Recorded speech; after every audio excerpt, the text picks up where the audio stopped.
listening to The Starting Zone, a podcast about World of Warcraft and the people who play it. And now, here are your hosts.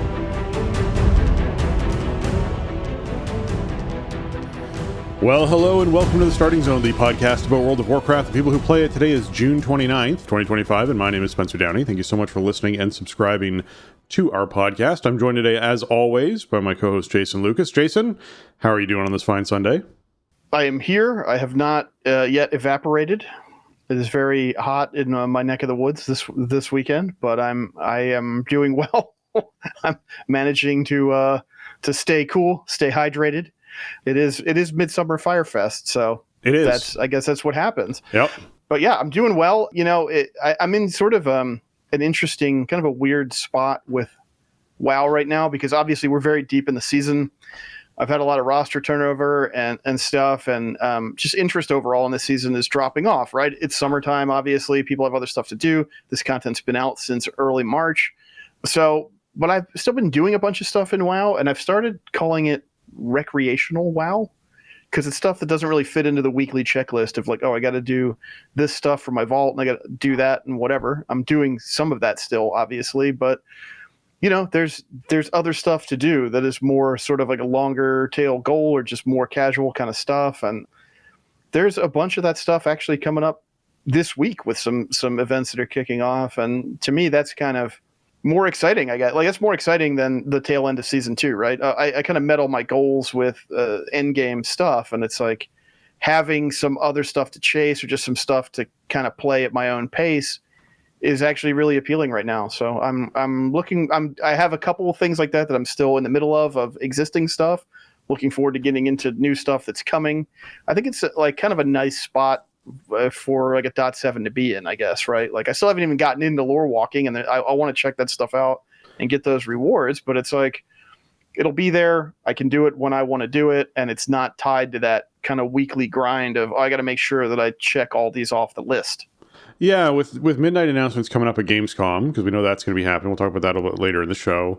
I feel like we've hit a point with .7 where we're like, okay, we have PTR, we have raid testing happening for everything that's lined up for the next season.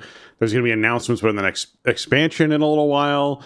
So this needs some life, and I feel like they are doing an okay job at drip feeding in some life to the .7 patch to keep people going and logging in and doing stuff. For me, I mean, one of the big things I was making sure I was doing was the Time Ways event. I need to be sure that I'm getting that mount. So after we recorded last week, I went out and did my 4 time walking. So I made sure that I actually had that in, which was good, and had the buff. And then on Tuesday at reset, I just logged into the same character again. I'm doing it on alt. I did 1 time walking, which then refreshes the buff and counts towards the week as a contribution. So now I can just sort of have that back-pocketed alt that I log into on each of these weeks and just do 1 time walking to make sure that I actually get that done. But it was funny because it was BFA time walking for the 4 that I ran. And it was really neat to go back and revisit some of those dungeons. And there are some people who, I don't know if there's like different routes that people were attempting to do, but we had one member of our group who we actually ended up having to remove from the group because they just weren't participating. It was, we went into Waycrest Manor and we cleared the whole first floor. We went right to the boar boss, did the boar boss, then did the outside boss, and cleared both of those, and then went to go down and, did the witches, and then went to go down into the basement, and the person went upstairs. And we were like, but they kept pinging, like it was like spam pinging for people to come upstairs. We're like, okay, did they have like a quest or like what is this that we're doing upstairs? Okay, sure. So we went upstairs and then there was nothing there. And so we went downstairs to the basement and we're pinging to try and get the person to fall to the basement. And then we're running around upstairs and wouldn't come down to the basement. And it was just like, I don't understand what you're trying to accomplish or what's happening. You're not typing anything in chat. You're not responding to anyone. All you're doing is pinging a bunch and running around in the upstairs of the house. And we all came to investigate to see what was going on, but there was nothing there. So we're leaving now. We're going to finish the dungeon. See you later. And it was just like eventually it was one of those, like someone put up a vote to kick and you're like, look, I can't help you if this is the situation if you're not going to communicate and you're just going to run around and ping a bunch upstairs, people are going to kick you from a group. So It was it was a very weird experience in the Waycrest Manor, but I did enjoy going back and seeing all those dungeons again. So I'm glad to see that BFA has made its way into the rotation for time walking finally.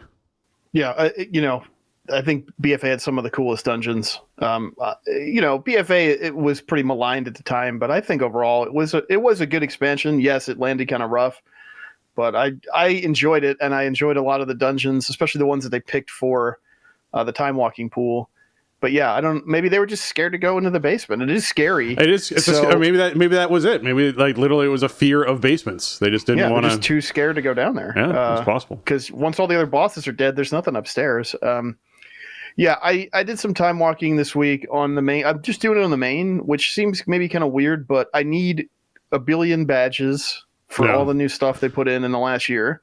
And I still don't have the Infinite Time Reaver, which I'm probably never going to get, but I figure whatever, like the more dungeons I do, the more chance I have to get one, right? So I had kind of a similar experience with the MOP stuff this week. I was able to actually dispense justice on somebody with a vote kick, and it felt really good. I will say, like, the MOP time walking was just lightning fast. Like, whatever changes they did with the scaling, it really didn't make any kind of difference at all. Like, you cued me that I was healing on my Resto Druid in the time walkings that I did, and I felt like I had to cast 3 to 4 times as many healing spells to actually get someone top back up. Like, I'd have to use Convoke regularly just to, like, oh no, one person's at 3/4 of their life. Like, that situation was one of those situations. And it's a character I geared during the anniversary event.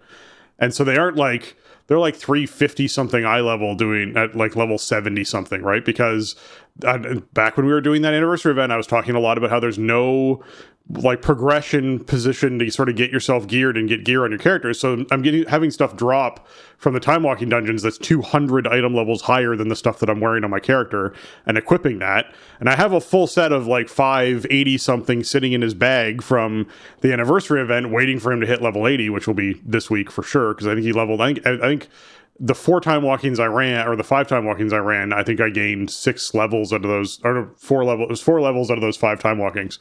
So it was very close to being max now, but it was one of those things where it felt like the scaling on my healing spells was pretty dramatic in how it affected it. Like I'd have to spam regrowths to get someone's health from half to full. It would cast 3 to 4 regrowths to make that happen. Whereas in live game, it's like 2 at most of the time. Like I can get a couple of hots on and do a regrowth and the person's kind of snaps back up. So it feels very weird.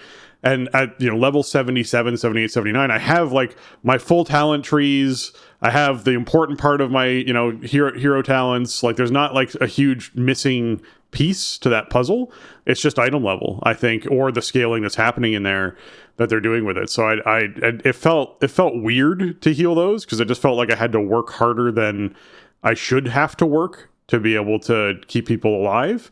But I wouldn't say that I was also struggling to keep people alive because damage was trickling in at a good enough pace. No one was spiking down in health from damage or abilities unless there was one person who just died because they just literally stood in fire and it just killed them. Like that's nothing I can do with that, but that's what it does. Usually, there was like a big circle you shouldn't stand in. They stood in the big circle you shouldn't stand in. That hit them, and then there's fire that was left over in the big circle, and that killed them. And it was like, all right, well, I'm not going to heal you in 1.5 seconds if you're just standing in something. But anyways, the surprise to me was just that people were taking so much effort in order to just try and get someone back up in health that I was finding myself having to really cast constantly on healing, which was surprising. And again, I think it's that item level disparity, and there's something weird with like how it scales based off your character level and how it scales based off your item level, and that in combination with other people and how they're scaling. Maybe their health pools were inflated more than they should be, or like something else is happening there as far as those mechanics go. But it just felt weird to be like, yeah, I'm taking my druid into time walking and then I'm feeling really weak in what I'm doing. Like all of my spells felt like they didn't do very much, and like that's weird when you're inside that situation. So it didn't feel powerful, and I feel like characters should almost always feel powerful inside a healing role. So it's just an interesting thing to me. Yeah, that is interesting because I feel like from the perspective of like the speed you can move through the dungeon, the speed at which trash dies, especially, really doesn't feel much different, if any at all. I Right. feel like you can still just kind of zoom through, grab everything, drag it on top of a boss, even if you want to. Like, yeah, the boss is going to live a little bit longer, but yeah, I don't know. Fiddling around with the item level stuff is a little weird in there. So, but yeah, I was in a Shadowpan monastery, and we finished the second boss. So we're in the outdoor section where you're going to the Shah of Violence, where you have all those, Yeah. those minor Shah, and you have like the Shahlings The and bridge. stuff. Yeah. Yeah. So this rogue that was in the group just stealths and runs ahead of the whole group, and is just sitting there in the Shah of Vilence's room, waiting for us to clear this hallway. So I managed to sneak in a vote kick in between combats, and it actually passed because he was AFK'd, and so we got him out of there. The funny thing was, the spot never got autofilled. Like they offered it. I guess there was one other person in queue who didn't accept it, and then it just didn't try to autofill. But we were moving so fast with the 4 people, I guess we didn't drop out of combat for long enough or something. It would have been nice to have that extra DPS, but we had somebody who was just doing literally nothing anyway. So I'm not going to clear the time walking dungeons for you. I'd rather 4-man it with 3 other people who are actually contributing than somebody stealthed out waiting for us to kill trash for them. So it's a very rogue-like thing to do. I'm just putting that out there. If that person was role-playing a rogue, they did a very good job at going, look, my class can just skip everything and just sit here and wait for you. Yeah. Right. Yeah. It was not appreciated. So that was my time walking for the week. In terms of other stuff this week, again, we were back on one raid night, and we were nowhere close to, I shouldn't say nowhere, but we were 4-5 people short of a mythic raid on Tuesday or Wednesday. So Tuesday was just smash heroic, get our renown rank for the week, just do the thing, hang out and have fun together. Yeah. And then by Wednesday I had finished my vault, just doing 12s and 13s. I think everybody we played with is done with resilience, portals, all that stuff at this point. So it was just kind of, hey, what do we, what's the quickest run, or what do we feel like doing, or whatever, just get the vault done. This might even be my last week of doing 8 keys for vault. Vault might start to become a 4 dungeon thing. We'll see. I think this week with the holiday and everything coming up in the US, it'll probably just be, whatever I can squeeze in on Tuesday night after raid. But I'm not, there's not much I'm chasing anymore anyway. So it's a very, like, I like doing dungeons and they're fun to do, but the returns are so diminished at this point. So, we'll see what happens this week coming up. I did some delves on the warrior and druid. I just did 1 each because you have to do the quest to get the upgrade item, which is, important. I want that extra power. The monk is still fishing for an item, so I did the full slate of delves on the monk. What I've started doing is just doing like 2 a day, whichever ones are bountiful overcharged. And man, I'll tell you what, on 8s, those are like really fast and fun runs. Like, you get so much power from the console. I'm almost done with the console. I think I have 2 ranks left on the stamina thing, and then I'll be done with all the upgrades, and I'll get the mount, which is cool. You just zoom, because you get so much power from that, and then you get the belt powering up. You get the thing where you get a damage buff when you take damage from the lightning traps. So then you're just like running into lightning traps every 5 seconds and just blasting everything down. So that's actually pretty fun. And I'm almost done with I think I'm actually done with Undercoin in terms of unique stuff you can buy. Like really? All the mogs and all that. So nice. I'm just saving it for reagents for end of season at this point. Like, I'll use some to get keys on the monk and whatever, because I'm still trying to get one last piece replaced. But yeah, with all the bonuses to Undercoin and all that, and the amount of delves I've done, I kind of got all that stuff out of the way. I remembered to buy all the blueprints from Reno to customize the seasonal mount. There is an achievement tied to that. They don't cost very much. They cost resonant crystals, and they're like cheap. I just hadn't done it. So I did that this week. I was back in Horrific Visions because I didn't have the Orgrimmar mounts. Yeah. So I went in there and I got the Wolf and I got the Wind Rider. I got the engine because I didn't have that part for the Death Cycle. So I got the Death Cycle. And so now the only mount I don't have from Horrific Visions is the jewel crafting one, the Panther. So I have a couple pieces for that. It's a little bit grindier, and you need a thing from Valera, I think, specifically. So I got to wait for Stormwind Rotate. I'll see if I can get it, this week coming up, and then I'll start grinding for the other things you need to collect.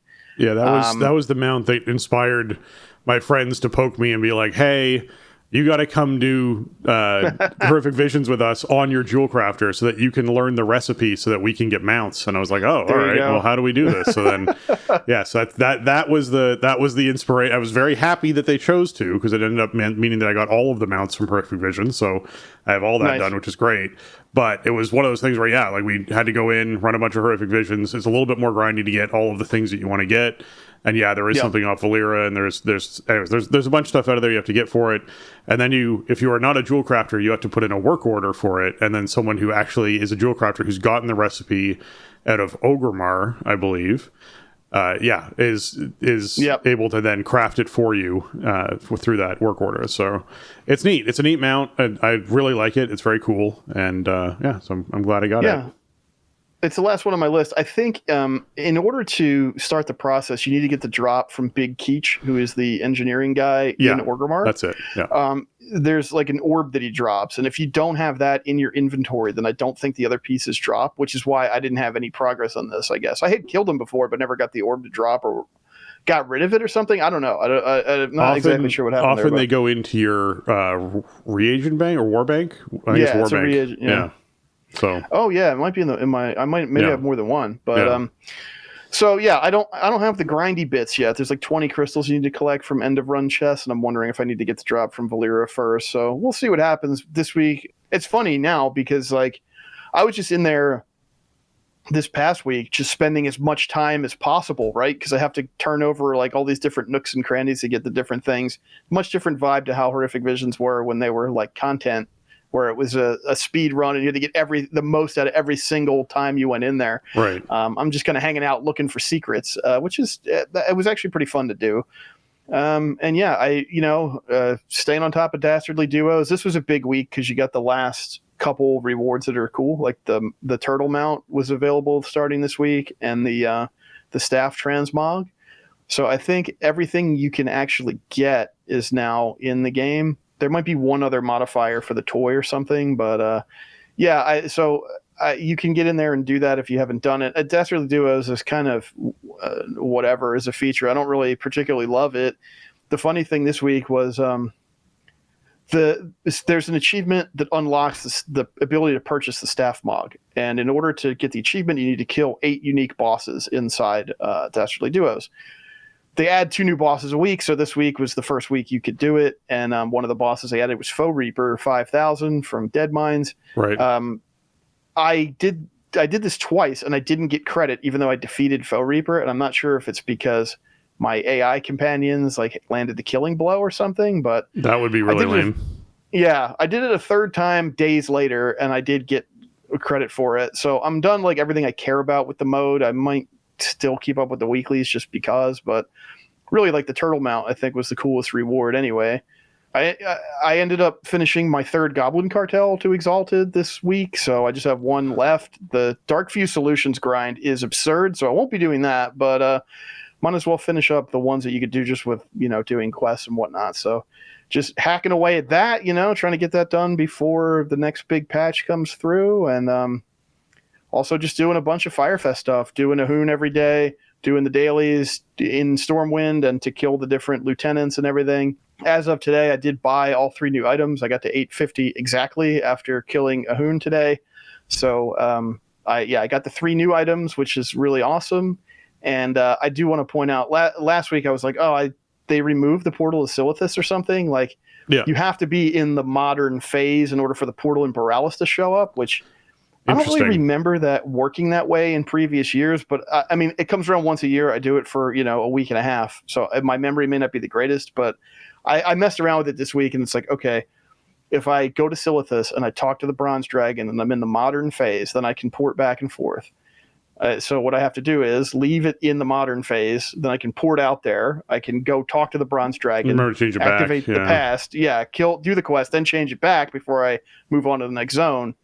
Because the loop I like to do is, I'll go to Outland and go to, Hellfire Peninsula. Then there's a portal there back to Stormwind. I take that to Borealis, to Silithus. Then I go up, northbound up the western coast of Kalimdor to Desolace and then Darkshore, and then Hearth back, and then hit the 2 in Eastern Kingdoms. And I messed it up for myself until I discovered that, oh yeah, this portal is like phasing in and out based on how I have Silithus set.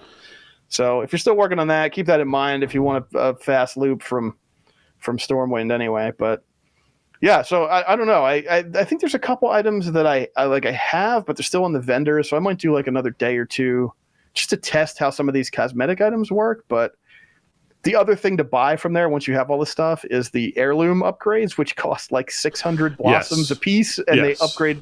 Heirlooms still only go to 70, so I got like one more day probably tops of Firefest. I'll probably still do a Hoon every day because I got 2 of the 4 Mogs so far, so there's 2 other Mogs to collect. But yeah, Firefest is awesome. I think like you get a ton of currency for very little effort compared to some of the other holidays. So, it's something I've stayed on top of the last few years. Just like, all right, let me get in there, get my quest done, buy the new stuff. Okay, cool. I'm caught up.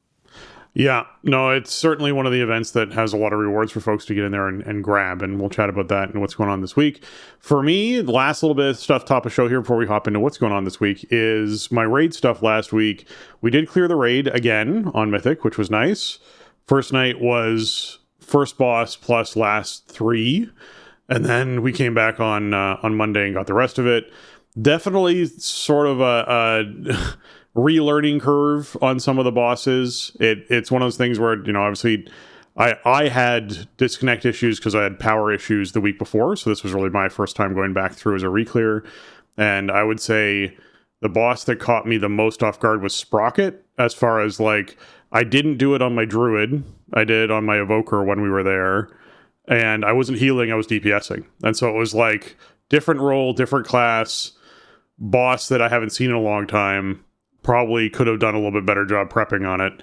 So that was a surprising boss for me for figuring out the rest of it. But the rest of it felt very old hat, and I could sort of get through it, and it wasn't a big deal. It was just that one, oh yeah, right, kind of moment for Sprocket and being like, eh. So I have some prep I want to do tonight before raid, make sure that I actually have a refresher on some of the things that we're working on. I know that there's the other thing we're doing now is we're also lower healing a lot of these bosses. So there's a lot of like 2 healing happening and 3 healing happening for bosses that we were 4 or 5 healing before. So that is also one of those factors that sort of changes up how you sort of look and see these bosses. But I'm enjoying it. I still enjoy the clears on the raid and trying to get the few remaining pieces that I need from that raid before we move into the next season. And with all the raid testing happening, the prep has already started for all of these other bosses that are coming out. And there's already a lot of conversation happening about classes and what people should be taking and what's going to work and what's not going to work. And I will spare people from that because it changes so much and so quickly and so often that it doesn't really make sense to make recommendations now. But, down the line, we'll see where that stuff starts to settle out once we get closer and closer to the new season and the new raid and all that happens. But yeah. All right. Let's hop into what's going on this week in World of Warcraft.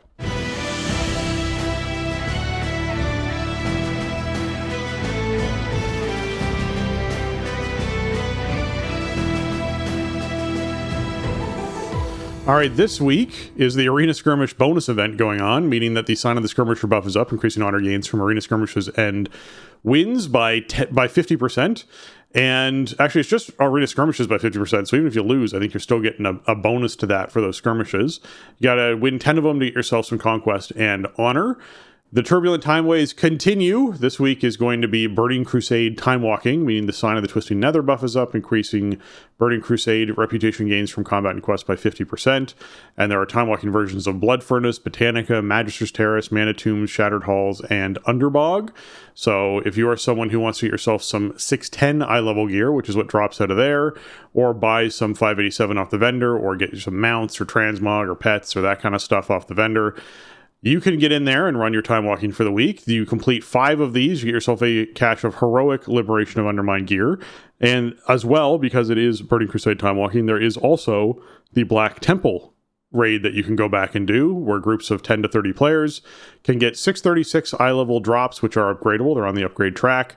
for max level characters who participate in it. And this is also your way for someone who may have the Warglaze of Azeroth to unlock the transmog for the Warglaze of Azeroth if you get in there and kill Illidan during the Time Walking Week. So this is also a way to get, if you pick up the quest in Shatrath, you can get a cache of heroic heroic Burning Crusade raid gear out of that cache as well. So it's a week where you can get basically multiple heroic drops if you're participating in the Time Walking events. So certainly an attractive week for folks who have a character they're trying to gear up still.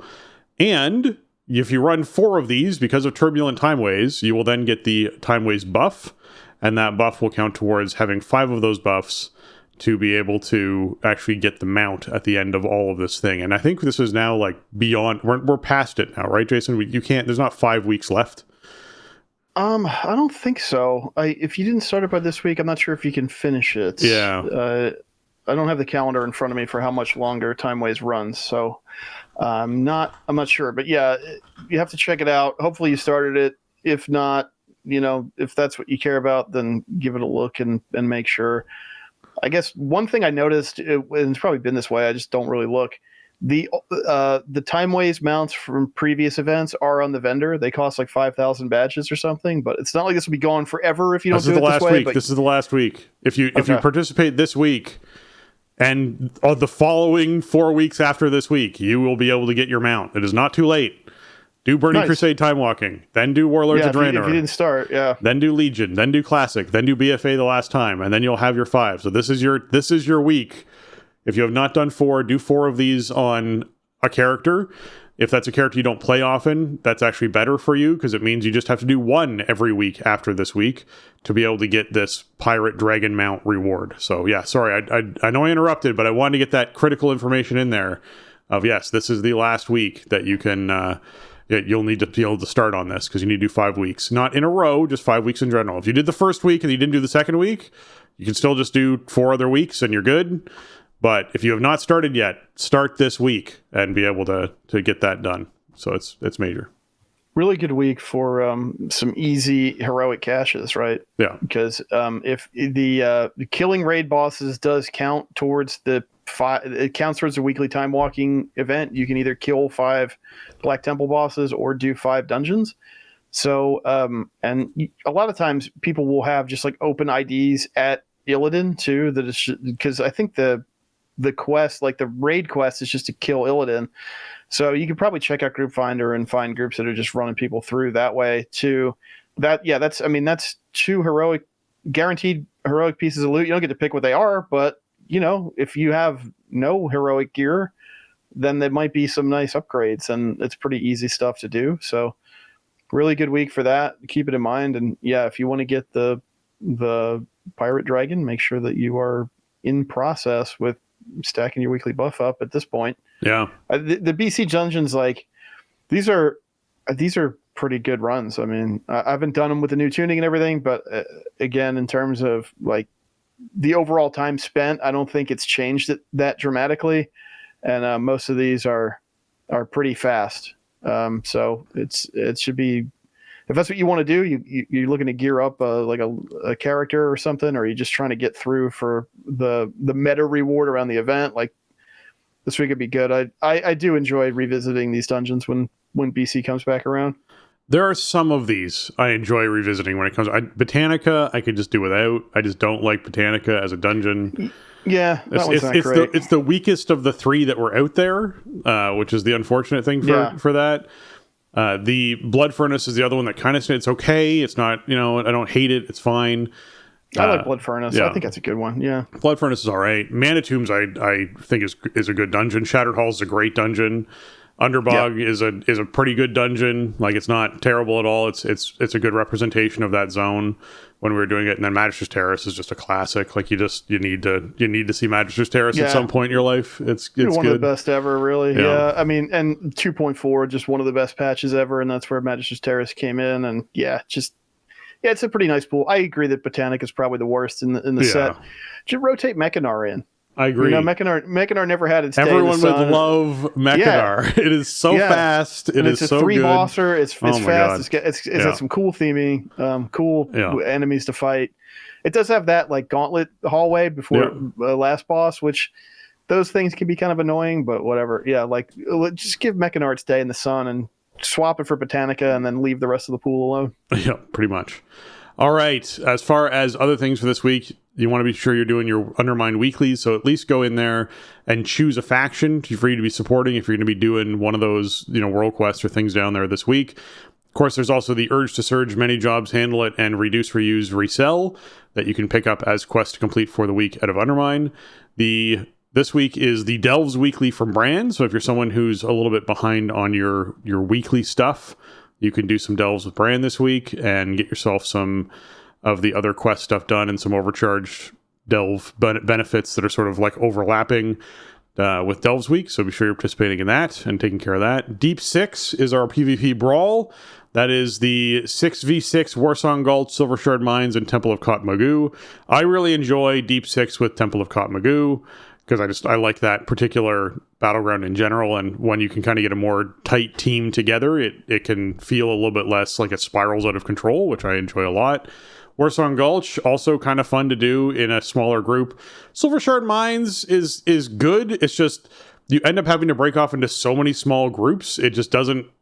And it's a weird one to do that with because you're not like really working towards one objective. You're working towards multiple objectives at the same time, and how you use those resources is important. So it's a little odd, but in general, it's an interesting brawl to sort of see these see these battlegrounds with a more limited pool of people. So if you're wanting to check that out, feel free to check out Deep 6. It's a decent brawl week for that. Get yourself some Marks of Honor, Conquest, and Honor from winning one of those. Last week was what if there were too many people in an arena? Yeah. This week is what if there weren't enough people in a battleground? Yeah. So that's what we're doing here. I think Silver Shard is actually really cool this way, except it doesn't change enough, right? Like the map itself should be just smaller. You have fewer carts going, which is kind of cool, but the map is the same size. And that's true of all three of these, but so it is a little awkward because it's just not, you don't have enough players to cover all of the map, or you're not using all the map. So it would be maybe better if they had some way to change the geometry where you could funnel people in a bit more, or give everyone a speed buff. Just give everyone a speed buff would be the easiest way to do it. Ooh, that'd be cool. Right. Everyone gets a 30% movement speed increase, and just like all the time, just running around in there and in all of these, right? Where it's just like, okay, so it's like the brawl, the Deep 6 is brawls, but everyone has speed boosts, so everyone just tears around the place as a smaller group of people. So I don't know. I think they could spice these up just a little bit more than they currently are to, let stuff be a little bit more wild and crazy. And I think that would be a fun way to take care of that problem without trying to shrink or move stuff around on a map. So yeah. All right, World Boss this week. Obviously, the Godfather you want to get out there and knock out. This is your chance to get some Warbound loot for the week. That 642 eye level Warbound loot drops once on your account, so you don't have to kill it multiple times, but always obviously worth doing each week, especially for someone who has alts, because it's just a nice piece of gear to sort of have banked up for when your alt hits max level. So keep that in mind. And then Orda, the Broken Mountain, the big deep walking giant inside Ashkahet, is the world boss that's up for folks who are still trying to get an achievement, or they're trying to complete their what is it called again? The sharp. Oh my god, I can't remember the disc fragments. That's it. That's what I was thinking of. Titan disc fragments. Those folks who are trying to still get the Titan disc fragments. That's another great way to get 50 of them. Is just knocking out Orda, and not too hard to do. Mythic Plus affixes for the week. This is a Pulsar week. We are no longer trusting the website that we were pulling information from for Mythic Plus stuff because it kept being wrong and not being updated until after Tuesday's reset had happened and people had started running Mythic Plus, which is not super useful for folks who are trying to report about what's going to be happening in the next week. So Jason is back to doing manual math on spreadsheets and things to try and keep track of which week it is for Mythic Plus. So this should be Pulsar week, where crystals spawn and move around players while in combat, and it is the other players' responsibility to try and pick up their friend's crystal off of them. And this is a buff that gives you mastery and leech for each of the crystals that you pick up. So you get yourself 20% mastery and 10% leech if you gather all of these. And if you don't gather them, then it makes mobs do 10% more damage and reduce the damage they take by 20%. And that is a stacking buff. So if you miss multiple of these orbs, you're gonna feel it in your Mythic Plus. In general, with the exception of bosses like the last boss of Rookery that makes you sort of spread out as a group, this is a pretty easy one to manage on a regular basis. So I'm not super worried about Pulsar. I think a lot of people will enjoy getting in there and doing Pulsar stuff. And I know we just talked about it recently, so we don't need to recap too much of it. But yeah, Pulsar week is one of the easier weeks. It's an okay buff. And as long as you're paying attention to, hey, we had to spread out for this boss, it's not so bad to manage. Yeah. This should be the rotation for this week. We'll see. It's been a real challenge this season trying to keep it straight for some reason. But like this past week was Ascendant Tyrannical, which is the top of the order, so to speak, to borrow a baseball is my guess. That was the week one was Ascendant Tyrannical, which is what we have live now, which means that the next week after that should be Pulsar Fortified. Yeah, I think Pulsar is fine. It's relatively easy to manage. There are times where, it might be a little bit tougher. And if you get like 80% of the orbs, then that's probably good enough versus exposing yourself to something really dangerous that might just straight up kill you. We're early in the process for PTR, but like we haven't heard anything about any planned changes to affixes for season 3. So yeah. I wonder if these will all just basically carry forward, at least in terms of like overall design, maybe tuning stuff changes here and there. But before War Within came out and before Undermined came out, they got way out in front of the discussion about Mythic Plus and how affixes were going to be and what their kind of goals were for the system. We haven't had that yet this time, so I'm wondering if they're just kind of happy with where it landed. I think overall the pool is pretty good. I think it's pretty fair for players, and everybody's pretty used to it at this point. So I think it would probably be good if they didn't make any massive changes to the overall design of these for the rest of the expansion. But we'll see. Obviously, if we get blue text about it, about stuff coming to PTR, we'll get into it. But I think if they just roll with these for season 3, I wouldn't really complain. Outside of that, we got Midsummer Fire Festival currently running, as we talked about top of show. That runs until July 5th. So if you're someone who is still trying to gather up the last of your fragments and whatnot, your blossoms, your burning blossoms, then this is your last few days to be able to do that. So be sure you're taking part in the daily activities to try and earn the new rewards. For those who are curious, the rewards that are new this year is the holiday vendor is selling grand versions of the helm, mantle, and belt, so you can pick up those transmogs. There's also some new cosmetics off of Frostlord Ahun with a bunch of different scythes and staves for you to be able to pick from. Or so it's pole arms and staves for you to be able to pick from, as well as a crown of the Frostlord helm that you can actually get. And then there is some titles, I believe, the Flame Keeper of the... Oh, wait, no, it's just new achievements. That's what it is, for honoring the Horde and Alliance in the new spaces. In Ashkahet, Hollowfall, Isle of Dorn, and Ringing Deeps, you get the Flame Keeper of Khazulgar and the Flame Warden of Khazulgar. So, yeah, if you're someone who's looking to get some of the new stuff, be sure you're taking part in some of the last remaining days. When we look at... Yeah, and if you're behind, I was going to say, like, if you're behind on stuff, if there's stuff you want, keep in mind from the dailies, you get 60 from the ones that go around and kill the lieutenants. That you get that every day. You get another 10 from the city quest for torch tossing and torch casting. And then you get like 5 to 15 from Ahun. But then also you get blossoms from every bonfire that you honor or extinguish. And there's a lot of them at this point in the game. So if you haven't done like a full loop, if there's something really that's on your list and you're behind, if you have time to put in this week and just kind of fly around, you get like semi AFK it, right? Because they're all kind of near flight paths and stuff usually. And you can just go around and do these. And you get, I guess is it 15 or 20 per zone if there's a Horde and Alliance bonfire in the zone. So that adds up pretty fast. If there's something specific you want that the dailies are not going to afford you with by the end of the week, just keep that in mind. There is a grind you can do if you so choose to catch up on some blossoms. And for those of us who are celebrating Canada Day on Tuesday, they are preparing a fireworks spectacular on July 4th, which will be taking place. Just kidding. Yes, there is a July 4th celebration taking place. The fireworks spectacular that happens sort of like in every year for the midsummer stuff. You head down to Booty Bay or any of the capital cities and watch. Booty Bay is really the place to watch. You go up on the rooftops and sit out and watch the fireworks show. Is pretty awesome every year to do.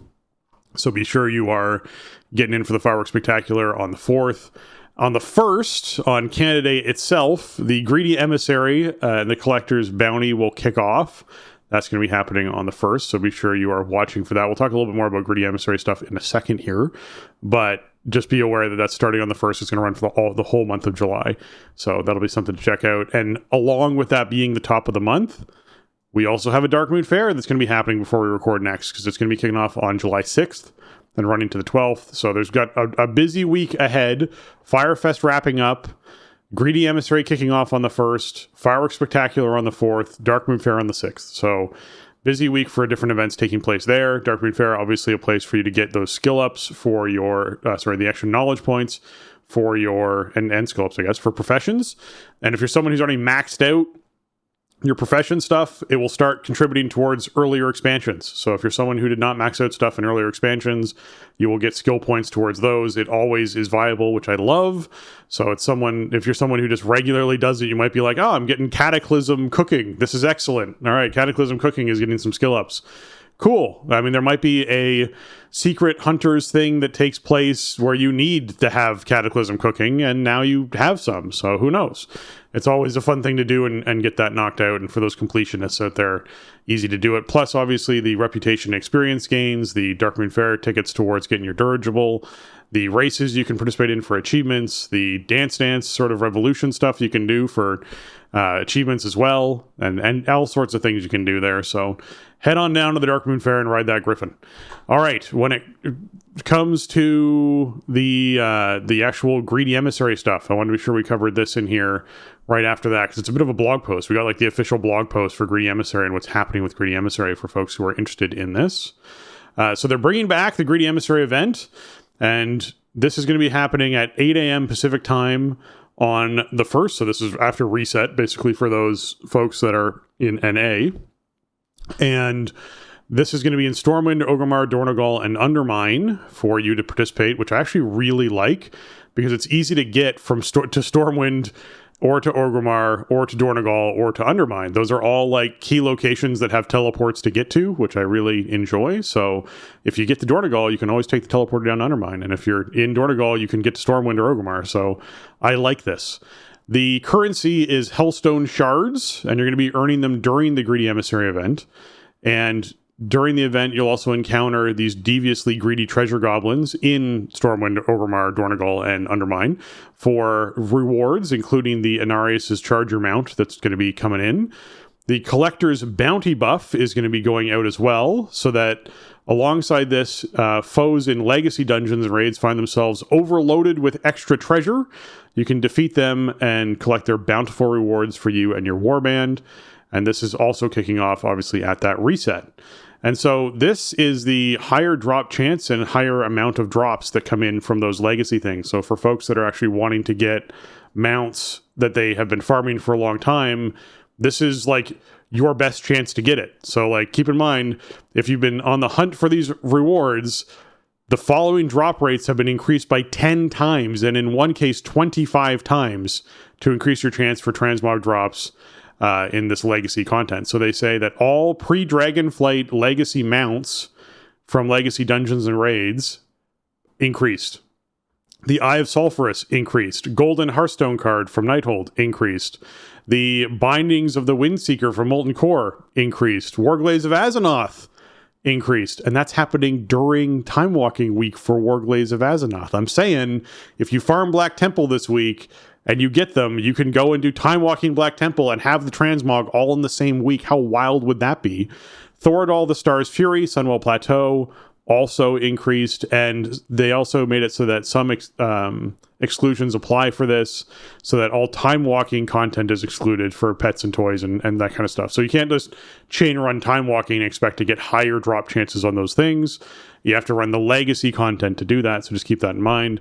And the Collector's Bounty buff is active by default. You can visit an innkeeper in capital cities in Dalaran to turn it off or on again if something happens with it. If you're someone who's like, hey, you know what, I want to earn this the non-buff way, sure, if that's something that makes you enjoy your game more, then by all means, you can turn it off. But if you need to turn it off and on again, you can visit any innkeeper to do that.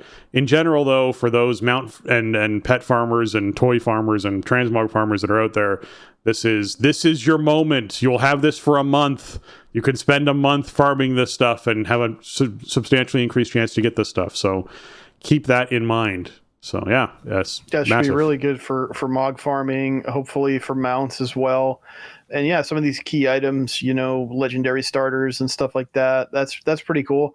This is the first like concrete details we've gotten about it, and even at that, like they're still being kind of cagey about what some of this actually means, but it's good to have some details about it and to know, and maybe they kind of give you a bit of a checklist here, like, hey, here's some stuff. If you don't have it, if you care about it, you might want to go, make it a point to get into Molten Core and Nighthold and Sunwell Plateau. It made me immediately think, well, geez, what should I do? Like, how should I approach this? I should do something. I should take advantage of this. So I got to figure out what I want to do. Get your invincible reigns or something. Yeah. Right, yeah, it might be a really good chance just to round out transmog sets. I mean, I think on the Warrior, I'm pretty well caught up from legacy content. Maybe not. I have to go look, and on some other classes, I have basically nothing. Plus, we live in the warband era where anything you collect, your warband can use. Yep. So that's really good. The fact that it excludes toys is kind of heartbreaking. I don't know why they did that, but there you have it. I think pets are not that big of a deal because I feel like the pet drop rate is okay. Like if you do a raid regularly for Mog or whatever, you probably walk out with more pets than you can even hold. But the toys, there's some kind of rare drop toys that would be really nice if they would have included with this buff. But there you have it. So yeah, I have a game plan. My thought here though is, are people going to crash into the instance limit, right? Like if you're doing a ton of this stuff, raids are pretty big, I guess. So like it takes a while to get through them, but I wonder if they might have to, up the instance limit or something while this is going on. Cause part of the deal is, going into a whole bunch of different raids and dungeons and farming stuff out quickly for drop chances. So we'll see. I don't think it'll be a problem for me because I don't think I'll be doing it that much or with that much regularity where I'm like crashing into the instance limit. But it was something that I thought of because they don't say anything about it, but it'll probably be fine for most players. If people put together their full speed sets, I could see there being some, concerns about like, I'm moving at 40% increased movement speed all the time. So yeah, I tear through some of these larger raids pretty quickly to be able to get stuff. It might be a problem, like you said. We'll wait and see what sort of community feedback's like around it. I imagine you'll be pretty fine, though, most of the time. Okay, portals aplenty. So portals will spawn every 60 minutes on the hour. An icon for the portal location will appear in Stormwind, Orgrimmar, or Donegal as the zones that they can appear in. And they actually tell you where. The portals spawn in the southeastern city exit after the target dummy area in Donegal, and the portal spawn outside the gate for the entrance gate in Orgrimmar, and the portal spawn by the docks in Stormwind. So you'll know where those portals are based off of a big icon on your map, and you head on down there and you kill yourself a goblin and get yourself some loot. The portals themselves are the things that spawn the goblins, and you DPS them and loot them. That's like, there's not like a huge complicated factor to that. You DPS them and loot them, and you can get you can actually, what's this about affixes? So here's the treasure golem affixes and elixirs. Treasure golems are now more dangerous now, and carry more affixes from their world. So icons on top of both the summoning portals and the treasure goblins itself will indicate what affixes the treasure golems currently have applied. You can customize what affixes a treasure goblin will have by tossing special elixirs on the goblin's summoning portal. But beware, adding more affixes to a portal will increase the number of goblins that can spawn. And they have different elixirs. So they have an arcane elixir, which spawns arcane overlords and inflicting arcane damage to enemies in the area. So if there's no enemies within a certain distance, it does a huge AoE amount of damage from that. You got blistering elixir, we got connected elixir, cursing elixir, deafening elixir, explosive elixir, healthy elixir, magma elixir, rallying elixir, rich elixir. Then they have ones for like, they have Storming, Tempestuous, Trapper, and Windforce. They have a lot of elixirs here that you can throw on stuff. And they do like pretty wild things, like occasionally spawns Fallen and a Fallen Shaman. So if you don't DPS the Fallen Shaman, he's going to keep resurrecting the Fallen. You got to keep that in mind too. That's going to keep happening. Occasionally spawn hordes of demonic bovines. You can get cows to spawn in and start attacking people inside World of Warcraft. It's crazy crossover they're doing there. You can spawn health globes that heal players who step on them from the healthy buff elixir that's out there. The spawns goblin zapper traps, which deal a large amount of damage to people's max health for people who step on them. Tempestuous elixir is the ones that pulls enemies to the goblin itself, sort of like the affix from Diablo 4 itself, where it actually like sucks people in. You can spawn pools of lightning that deal damage to enemies who step in them. There's a lot of these here. They're all sort of pulled from, obviously, the Diablo theme, because that's what you'd be expecting, but some pretty neat stuff in there for you to actually be checking out. And of course, you're doing all this for different rewards, and you can earn Hellstone shards from the Hellcaller chests dropped by the treasure goblins, and completing activities during the greedy event. Then you can exchange them at the Hellhunter Baranar located in the foreground of Dornogal. You get hellish armor sets and other goodies. The first 10 Hellcaller chests weekly across your warband will always yield Hellstone shards. Hellcaller chests can also contain Valor stones and other worldly items, and this is your chance to get classic recolors of tier 2 armor sets for your characters. So, man, they amped up the event with these potions you throw on portals, that's for sure, because that's going to make it kind of wild for folks. I imagine every potion will be on every portal for a little while as everyone just unloads their potions into them. But it just means more rewards, right? It just, as long as you got the people there to actually handle the craziness that you've just inflicted on yourselves, you're going to get some pretty nice rewards. So, cool event. I mean, I'm looking forward to participating in this and getting the rewards of it. I definitely want these recolors because they look wicked in a lot of cases. So, tier 2, hard to go wrong with when it's coming to rewards. Yeah, absolutely. I mean, the Wrath recolor, the Warrior set looks so good. I'm zooming right in on that. Yeah, I don't know about the affixes. I don't know how much more we need to like pump up the Treasure Goblin thing, but I don't know. Maybe it'll be fun. I'm sure it won't be some mega challenging thing. The Undermine thing seems pretty interesting. It seems like Undermine might be the place you really want to hang out if you're trying to either like max out this event or you want to get your 10 chests for your guaranteed shards as fast as you can, because I mean, I don't know what the rate is on the portal spawning from killing Undermine rares, but if it's decent, I mean, there might be portals up like quite a bit. Plus, then, outside of the hourly spawn, you get the quarter hour portal storms and all that.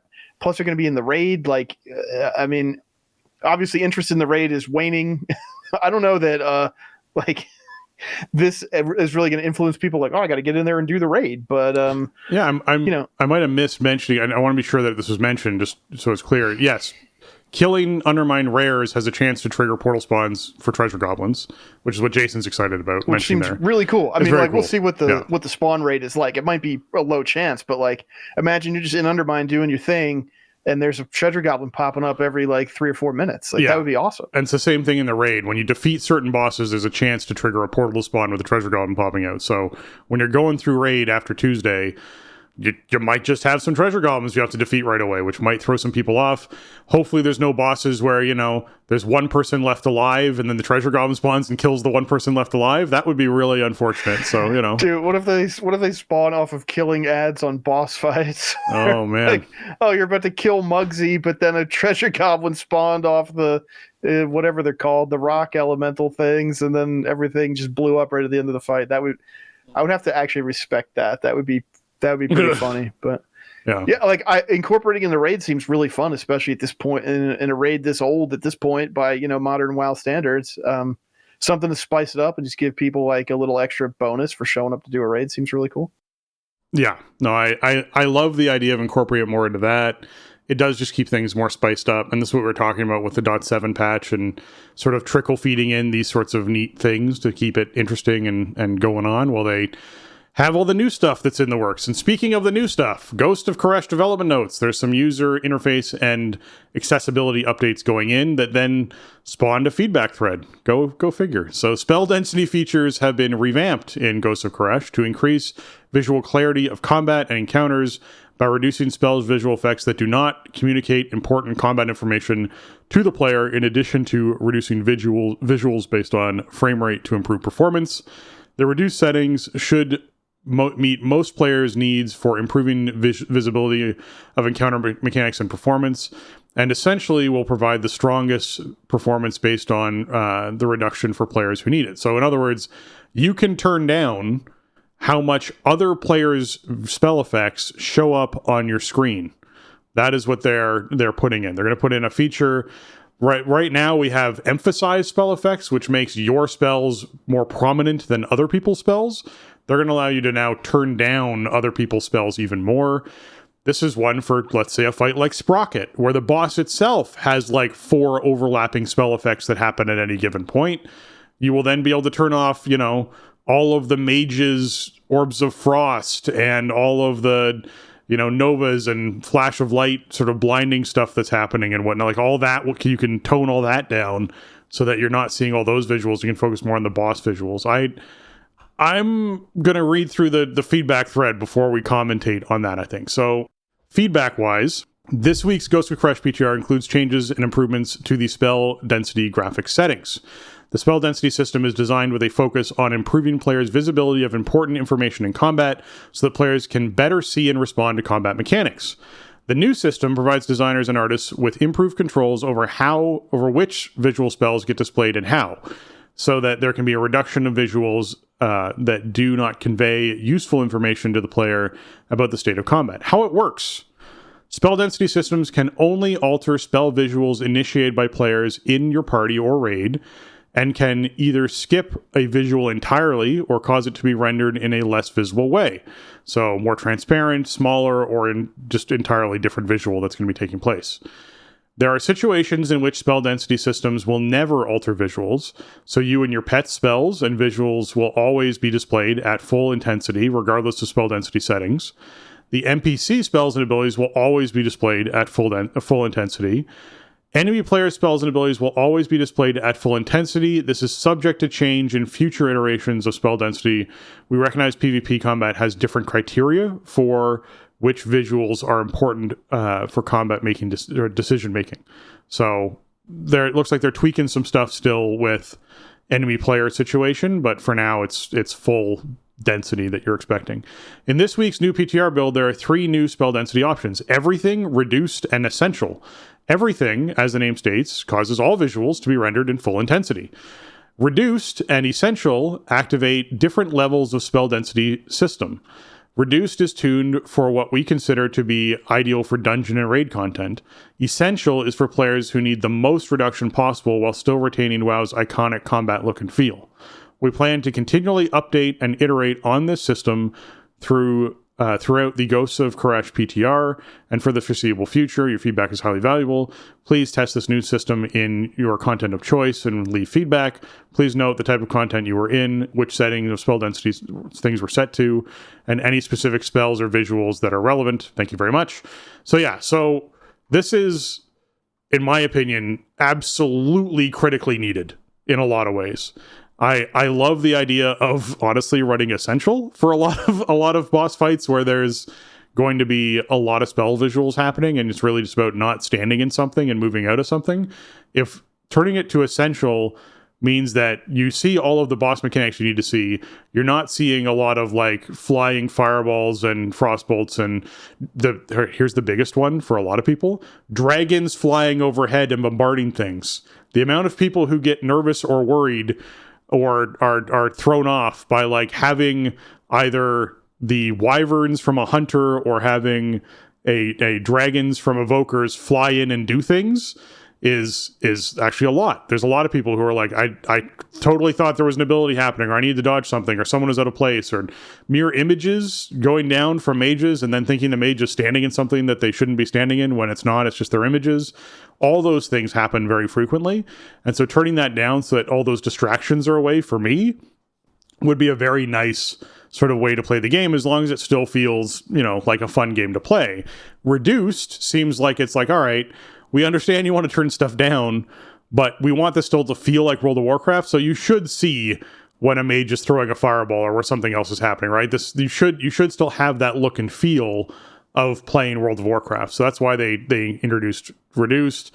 Everything is what we basically currently have. So if what we currently have is too much, then you might want one of the other two options. So I love that this is an option they're playing with.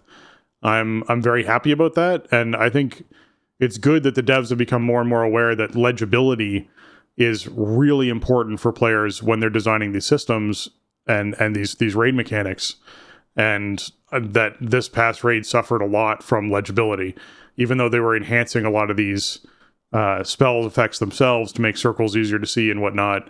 There are still bosses like Sprocket where you're like, okay, you have drills that are going out while you have people blowing up mines, while you have a conveyor belt that's moving your character, while you have laser beams that you have to be dodging, while you have orbs that are bouncing around the room. And you're like, wow, okay, that's a lot happening with 20 people also casting spells at the same time inside a cluster together of 10 yards standing next to the boss, right? Like, that is a lot happening. And it is overstimulating to a certain degree. So, to tone a lot of that back down and just see the essential stuff, I think would be nice for a lot of fights like that. And I can see people switching stuff up based off which fight they're doing. Like, maybe you just run on Reduced all the time and then you pick a boss that you turn it down to essential for. Who knows? So we'll see where this goes, but I'm excited about this sort of feature coming in for the game. Yeah, for sure. I feel like hero talents also have contributed to this kind of a bit, right? Because a lot of hero talents and stuff have kind of flashy visuals, which are cool, and it's nice when they bring that stuff in. But yeah, like what is the evoker one? Scale Commander or something that puts the giant red circle in the ground? That does not look like anything good that you're supposed to be standing in. So I found myself moving out of that quite a bit. Yeah, and I think they've done great stuff with making enemy spells read better, but also when you're standing on a pile of stuff that your party members are dropping everywhere, that can be really confusing. I think of I've had some times where like I did Motherload, let's say, with like 2 Ret Pallies, and they're dropping consecrates all over the part before third boss where you have the masterminds that drop the yellow stuff on the ground that moves around. Like, it's not very visually distinct, right? And like, I don't really need to know where a paladin's consecrate is necessarily. Like, obviously, as a tank, you want to park mobs inside everybody's AoE, but also you have to move out of hazard. So if I have to move out of a hazard because somebody's AoE is there, well, I'm sorry, but we have to set up somewhere else. So hopefully, like, Reduced is enough that you get an idea of sort of what your teammates are doing just by looking at spell effects, but doesn't clog up what you need to know about positioning and stuff like that. I'm definitely toggling this on right away, and I'm going to see, how it looks and feels.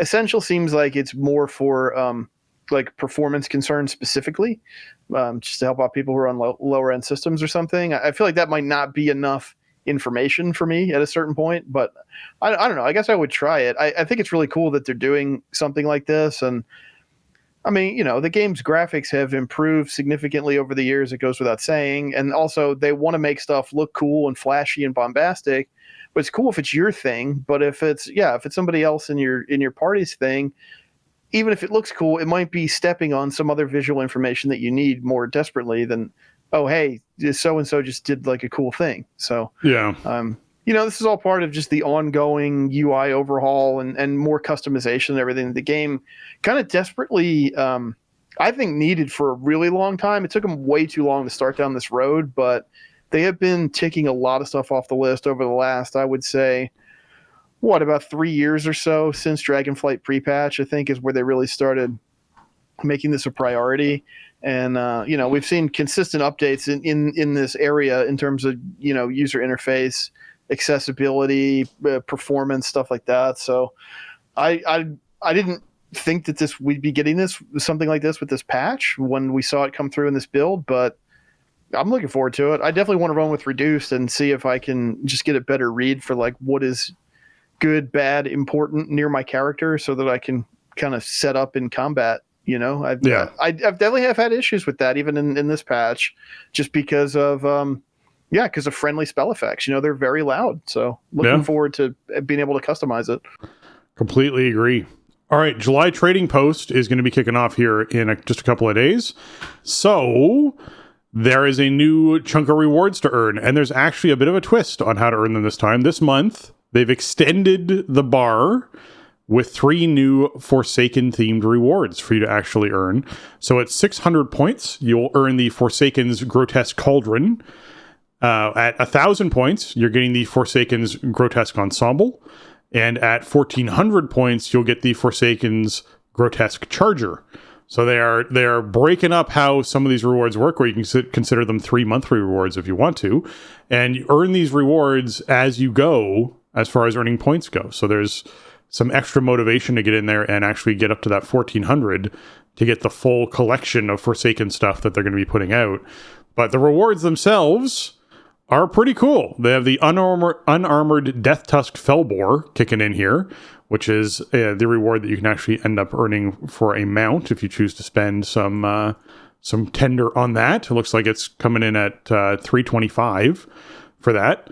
They then have the Wailing Banshee's Charger and Bulb the pet. So that alone is looking at 1,400 points right there. Like that is 1,400 points right there for you to spend tender-wise. Then have the Plum sweatsuit that you can earn, as well as the Lively, which is green sweatsuit.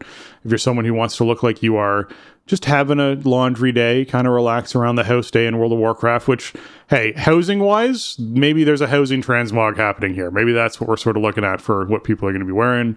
So keep that in mind. They've put in some weapons. They have the Wailing Banshee's one-handed mace, as well as the Forsaken's Grotesque Wand.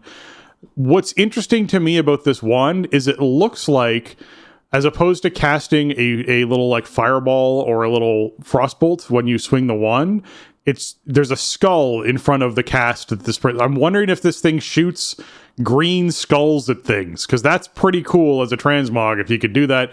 You don't wand things all that often, but it might be neat for that character that you're leveling and whatnot to actually be wanding skulls at things. You might have to start wanding things if this thing shoots like ghostly green skulls at your target. Yeah, it's a really that is what it looks like from the screenshot that they gave us. Obviously, we can't see this in game right now because it's still June as we're recording this. But yeah, the weapons look really cool. Yeah.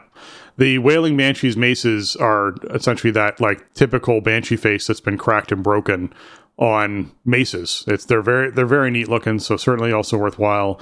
They also have the Wailing Banshee's longbow, so if you're someone who wanted a fancy purple bow, you can get one of those. And the Forsaken's Grotesque Great Blade.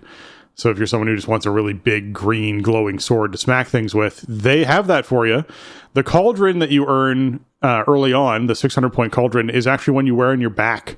It's a back piece that's like a bubbling, cauldron that you can wear around with you. So maybe those alchemists out there might want a transmog that, suits them as far as having a grotesque little floating cauldron on their back. That's something you're wanting to do. But the set itself, honestly, the Forsaken's Grotesque collection looks really cool. It's a very neat transmog. It is ghostly. It is green. It's got all sorts of glowing effects on it. It's just a neat look. So I certainly would recommend at least getting 1,000 points for the month. The charger itself is, it's a green mount. If you wanted a green mount, this is a green mount for you. It's cool. It's a very familiar horse-like sort of model that we've seen a few times. I'm pretty sure this exists in red as well as a couple other colors. But yeah, it's something that you can earn as well to sort of complete the whole ensemble for 1,400 points if that's something you're looking to do. Yeah, I'm down for this month, man. I think I kind of want the purple sweatsuit. I'm just saying. I think that could be really nice to have. The wand is neat. I might have to pick that up. The Banshee maces are kind of cool, although I think I'm still a little like tainted from so much Sylvanas stuff that I still haven't gotten past that yet mentally. So I think I just leave that alone for a while, and maybe when it returns at some point, I can look at picking that stuff up. But I'll certainly be doing enough tender to earn the ensemble because it's very cool. So I'd like to get that put all together. Yeah, the sweatsuits are hilarious. That seems like a must, maybe. I mean, they're only 100 tender each, so I think I could spare that. Everything seems to be a green or a purple theme, so like the wailing stuff is purple and the grotesque stuff is green, so I assume that we're getting the grotesque horse as part of the bonus, and the wailing one I assume is like a purple variant of that. So if you're more like the purple vibe instead of the green plaguey looking stuff, then it's going to cost you some tender. But yeah, and the ensemble, like the headpiece looks like it has kind of like a veil on it or something in the face. That looks really cool. It's definitely unique looking, something a bit different. And I think on the shop should be a purple variant of that as well. Everything that they're giving us is like green. So the purple variant should be available with tender. The Forsaken stuff really isn't my lane. It's not the stuff that I like the best. So I don't know how nuts I'm going to go in terms of buying this stuff. But I love that they're doing sort of graduating bonus rewards this month, and that you get a whole bunch of different rewards at different point thresholds. And we're getting an extra 500 tender this month as well with the extended bar. I love it when they do that. What I'm hoping is that this is a blueprint for every race, or at least if not every race, at least the 8 races from vanilla. Like maybe if they could cycle through those. We've seen a bunch of dwarven stuff get data mined in the last week or so. So maybe that's an upcoming trading post, is like the dwarf version of this stuff, which would be really cool. Obviously I'd freak out over the night elf version and buy everything. But I love this idea of like, okay, we're going to spotlight a player race for this month. We're going to have a whole bunch of new stuff themed around that race. And we're going to give you a ton of bonus stuff from completing the log. Like that is so cool. I love that. And, with the extra tender too, it's like, if this isn't your month, if Forsaken aren't your guys, then that's just more tender you can bank for when it comes around. I got to think they're going to do more than just the Forsaken, right? Like they'll probably end up doing everything as they go through, or like I said, at least the original 8. So yeah, I one thing I really like about the trading post, sometimes, people have all kinds of different feelings about it, right? Because it's a collection vector, and it's, you can't get everything off of it, and they do all kinds of different stuff with what they give you for free. I actually love that. I love that they just experiment with it. They mix it up. We get different things for the bonus reward. They distribute the bonus reward in different ways now. We're seeing with this, you get pieces along the way as you get your points for the month. I think that's a great idea.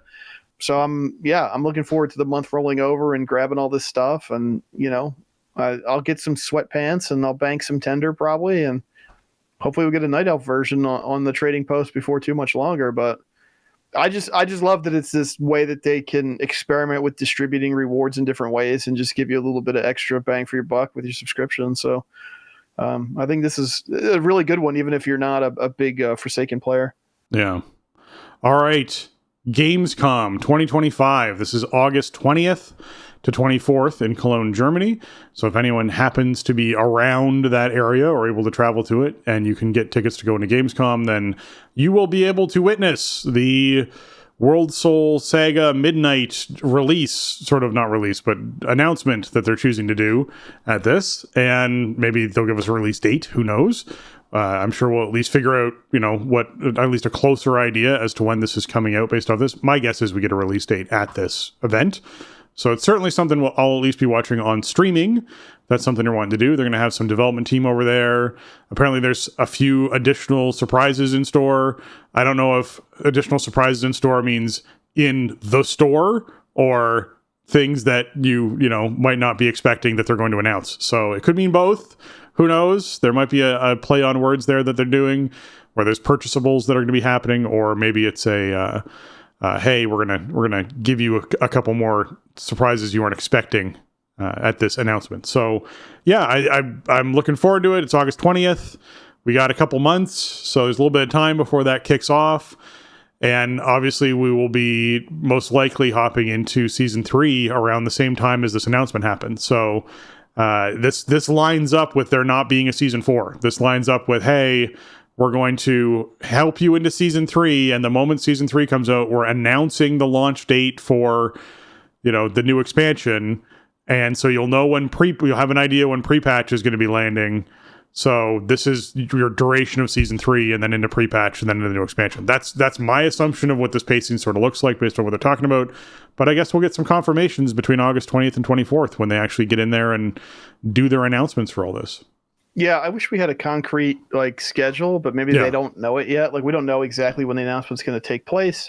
Yeah, I'm sure there'll be some new consumer products or something you can purchase at the show. That'll be pretty likely, but maybe we'll see. Like we know we're getting midnight details, and I agree that I would expect probably a release date, and not even just a window, but it just feels like that's the direction that they're moving in. So I think that'll be all part of it. So, you know, they're going to take the lid off of Midnight. We'll know more about it than just a logo and a title. And I would imagine they'll do like a full presentation like they would do at a BlizzCon. This is what they did for Legion back in 2015, right?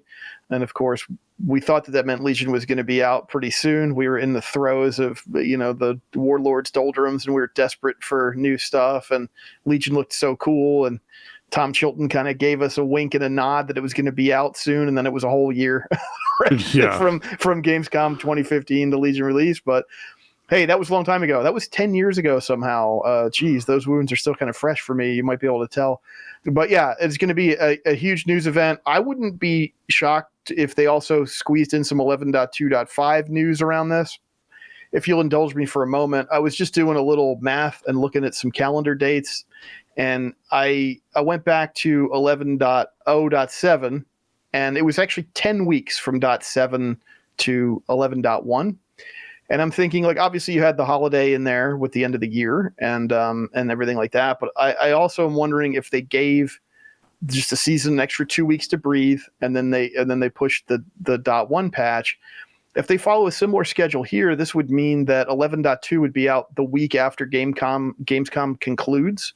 So the show would take place August 20th to the 24th. And then patch might be the 26th, which would kind of line up with, then we probably are looking at .2.5, maybe late October, 11.2.7 in that same window that we got 1.7 a couple weeks out from the end of year break. Is it outrageous to think maybe Midnight pre-patch is like late February, and maybe they squeeze the expansion release in at the end of Q1 calendar 2026? I don't think that that's super far-fetched. I think it would go along with kind of the schedule that they've been on, some of the stuff they've alluded to. You know, this might be ideal. Maybe this is what they would love to be able to do if they can get the production schedule to line up. But I think we could really be looking at something like that. I mean, obviously we'll know a lot more in a couple months, but Gamescom years ago was a huge show for Blizzard back in the mid-teens. Yeah, Hearthstone was then. That was Gamescom. Yeah, I mean, they had huge Hearthstone announcements, huge Heroes of the Storm announcements. Once upon a time, back when in that sort of mid-teens, era of Blizzard where they had 5 or 6 games running at a very high level. Like Gamescom was a huge show for them, and they haven't really been doing as much of this stuff in recent years, and in this climate of games, the games industry that we live in now. So, it's a whole different thing now under the Microsoft umbrella and everything like that. But, obviously the European WoW community is very strong and very passionate. I think it's cool that they're doing another big Gamescom show for them this year for Midnight. So really looking forward to what they do. I hope we get the whole shebang, man. Give me the whole features rundown. Give me all the PowerPoint slides. Get Ian up there with the whole thing, with the clicker going through the slides. Yeah. Give me the cinematic. Give me the release date. Get pre-orders going. Like I'm ready, I guess. Like I've enjoyed War Within. I think if they are on like an 18, 19 month window between expansions, it's maybe a little tighter than I would absolutely love. But once the machine starts clicking away, it's hard not to get excited about it. So I got to think this isn't just like a tease, right? We already kind of had the tease. We know the title, we know the logo, we have all that stuff. So I'm expecting this to be a meaty presentation about the next expansion. I agree. I'll also note that Gamescom has a little warning on their site I looked up that says Wednesday's admission, which is the 20th of August, is exclusively for trade visitors, media representatives, creators, and wildcard ticket holders. And wildcard ticket holders will get access after 1 p.m. So I'm thinking if they're making announcements, a lot of that's probably happening on Wednesday to just the media folk, to make sure that all the media folk get in on Wednesday to be able to do all of that. So I think the 20th is when we'll probably see an announcement happen. And then the subsequent days, there might be conversations or talks that take place. But either way, if you happen to be there, they're going to be over in Hall 8. So you can head over to Hall 8 to find Blizzard and all the Blizzard stuff that's happening there. So yeah, it's going to be interesting to see what comes out of Gamescom and all of the Gamescom stuff. Because like you said, like Hearthstone, to me, it was announced as a game you could play at Gamescom. It was announced to be able to be played on phones at Gamescom. There's just a lot of things that those announcements were really big announcements for the company, and it's certainly something that I feel like they could get back on board with doing a little bit more of, especially if we're going to have the non-consistent BlizzCon that's maybe not happening every year, depending on how they choose to do it. I think they need to have a larger presence at some of these other places for their fan base to go and enjoy and hang out and have community of time, with that stuff. So I'd like to see them bigger at all the PAXs. I'd like to see them bigger at Gamescom. I'd like to see them bigger at those places so that, the community can come together and enjoy and spend time at those sorts of events if there's not going to be more consistent BlizzCon stuff every year. Okay, with that, I'd like to take a moment to thank our patrons. They contribute a ton to our show and help us to improve on the content we create. And today I'm giving a special shout out to Arajian, Bradley, Chris, James, Garrett, Kapawi, Max, and Shorel. Thank you so much for all that you give, as well as all of our patrons, past and present, out there. We got a new patron, Taldrith. Thank you so much, Tadrith, for hopping in and supporting. We appreciate all of our new patrons, and Tadrith, you hopped into the list, so thank you so much for jumping on and supporting. And that Patreon is over at patreon.com/thestartingzone, and you can head on over there and support the show, whatever tier you feel comfortable doing. But we appreciate all of our patrons, and thank you so much for what you give towards the show. Absolutely. Welcome aboard, Tedder. Thank you for supporting us, and thank you to everybody, past and present, who has supported us over the years. We're getting close to what even is it going to be? 8 years, I guess, of the Patreon coming up this summer. So it's been a long time we've been running it, and you guys have been there with us for a really long time. So we appreciate all of that support. It helps keep the show on track, and it is the reason why you can enjoy the show every week, and all the archives are online for you to go back through. Patrons make that possible, so thank you. Yeah. Another great way to support the show is head on to your iTunes, your Apple Podcasts, Spotify. Leave us those 5-star reviews. They really help us out, and we really appreciate those.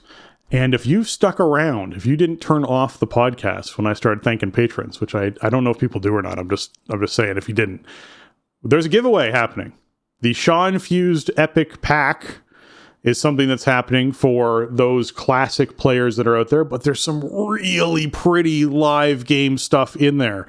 You have the Shaw Warped Cloud Serpent mount. You got the Shaw Touch Cloud Serpent mount for Classic. You got the Shaw Warped Riding Tiger for Modern, and then the Riding Tiger for Classic. You got Merriment Pet that's in there, the Joyous Pet for Classic. You got the Shaw Warped T-set for Modern and the T-set for Classic. The ensemble for Storm Stout's Shaw Wrapped outfit for Modern and Classic are both in there as well. There's also the level 85 character boost and 30 days of game time, and Blizzard has given us a code to give away. So this is actually they're charging $80 US for this Shaw infused pack. It's $40 if you just want the cosmetic stuff. It's $80 if you want the cosmetic stuff plus 30 days of game time and a level 85 character boost. A level 85 character boost on its own right now is $60 US. It's crazy. So them giving out all the cosmetics, 30 days game time, and the boost for $80, I still think is expensive, but we're giving a code away for free. So if you want this pack for free, the Shaw Infused pack, then you got to let us know which zone inside Mists of Pandaria you're most looking forward to revisiting and going back through in this content. And what we want you to do is email us. That's why I placed this where I did, not only for those folks who just listened to the end of the episode, but also because I'm about to tell you what email address we have. So you can contact the show at thestartingzone@gmail.com. Just have giveaway and Shaw, like giveaway Shaw or something like that inside of the title, so I can actually clump the emails easier. I'd appreciate that inside of the title. Just put, Shaw Infused giveaway or giveaway Shaw or something like that inside the title, and I'll be able to group those up. And thestartingzone@gmail.com. Let us know which zone you're looking forward to most, working your way through or revisiting inside of the Mists of Pandaria time walking that's going to be coming up. So Mists of Pandaria zone, you're looking forward to revisiting. Outside of that, and this isn't for the giveaway stuff, you can also find us on social media, startingzone.bsky.social, at the Starting Zone on Twitter, or you can join our Discord server, thestartingzone.com/discord, and hop in there and support the show. But we wanted to do a giveaway for this code for our listeners out there who listen to the podcast stuff. So we're putting it here towards the end of the episode for the people who actually listen through things here at the end. And obviously, as we got a couple of weeks before we need to give this code away for sure. So we want to give it away before the 20th. Obviously, 21st is when this launches. So we want to be sure you have all your rewards before this actually kicks off, and your boost and all that. But we're gonna run it on the podcast, and I might move it up in the episode, obviously as far as giveaway stuff goes on future episodes. But this one, if you want to get in early, here's your early get in for those people for that Shaw Infused pack, thestartingzone@gmail.com. Okay, Jason, if folks are looking for you on the internet, where can they find you? Best place to find me is on socials. You can find me on Twitter. I'm over there at Shieldwald, and you can find me on Blue Sky. It's jlucas.bsky.social over there. I mostly post on Blue Sky, but I do check both sites regularly, so you can find me either place. Come say hi. And you can also find video channels over at twitch.tv/Shieldwald and youtube.com/Shieldwald. Streams have remained quiet. I don't really know when I'm getting back to it, to be honest. I'm sure they're not dead forever, but I'm not really actively streaming right now. But the channels are over there, and if I feel like throwing anything up on stream, you can find it over there. Yeah. And if you're trying to find me, you can find me on Twitter at Spencer_Downey or over on Blue Sky at Spencer.bsky.social. I have a Twitch channel, twitch.tv/SpencerHD, and YouTube. I have a YouTube channel, youtube.com/@SpencerHD. These may become active soon. If you have not, head on over to subscribe or follow on those different places. Be sure you head on over and do it if you're looking to find me as I'm streaming things, because I might kick off some of that soon here. I've been encouraged by several people to start doing it again, so I should start doing it again soon. All right, with that, for myself and Jason, I want to say thanks for listening, and jobs done.